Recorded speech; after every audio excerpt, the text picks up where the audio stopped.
ઈંધણ બચાવવાની અને ઓનલાઈન બેઠક સહિતની પીએમ મોદીએ શરૂ કરેલી ઝુંબેશમાં જોડાઈ સૌરાષ્ટ્ર યુનિવર્સિટી. દેશમાં પીએમએ કરેલી જાહેરાતને લઈ સૌરાષ્ટ્ર યુનિવર્સિટીએ સકારાત્મક નિર્ણય કર્યો છે. સૌરાષ્ટ્ર યુનિવર્સિટીના સત્તાધીશો આગામી સમયમાં ઓનલાઈન ક્લાસીસ અને ઓનલાઈન મીટિંગને પ્રાથમિકતા આપશે. એટલું જ નહીં, વધુમાં વધુ પબ્લિક ટ્રાન્સપોર્ટના ઉપયોગને લઈ વિદ્યાર્થીઓ અને યુનિવર્સિટી સ્ટાફને પણ પ્રોત્સાહિત કરવામાં આવશે.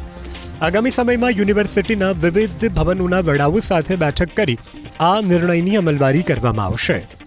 એટલે આવનાર સમયમાં અમુક દિવસોએ ઓનલાઈન શિક્ષણ કરવું એ બધા હેડની સાથે સંકલન કરીને એ દિશામાં પણ વિચારી રહ્યા છે.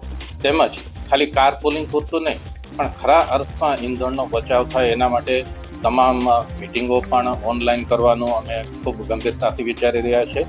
અને આ પ્રકલ્પ ખાલી આ 1-2 મહિના પૂરતો ન રહે અને લોકોમાં જાગૃતિ રહે એના માટે અમે આવનારા સમયમાં આની ચોક્કસ એક નીતિ ઘડી અને એનું સકારાત્મક અમલ લાંબા સમય સુધી રહે એવો અમે પ્રયાસ કરવા જઈ રહ્યા છીએ.